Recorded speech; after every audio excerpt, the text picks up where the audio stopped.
Ngayon guys, for today's video, ito ang iniwan sa atin ng bagyong uwan. Ayan. Lahat ng aming pananim natumba. At ngayon guys, ito nga, pati yung bubong ng kusina ng bahay ng tita ko. Ayan, puntahan natin ngayon.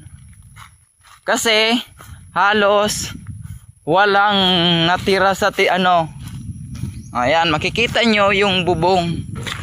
Ayan, kung nakikita nyo, yung mga saging namin dito, ayan, halos nagsitumbahan na guys. At ngayon guys, ito yung ayan yung bahay. Ayan. Ito, kusina to guys. Ng tita ko, ayan nilipad lahat, ayan, sira-sira.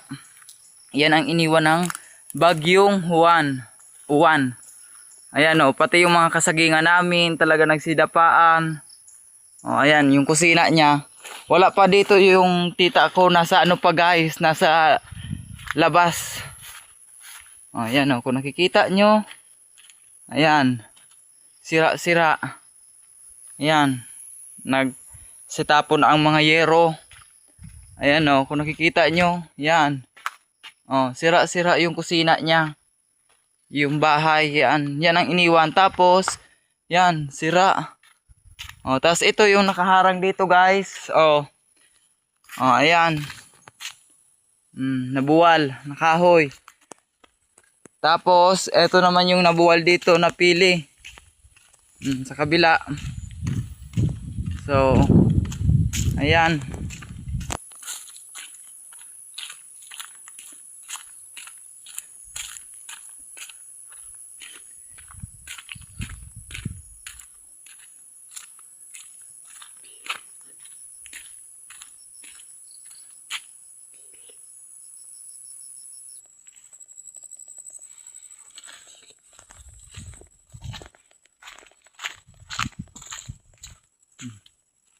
Yan, dito ang naiwan.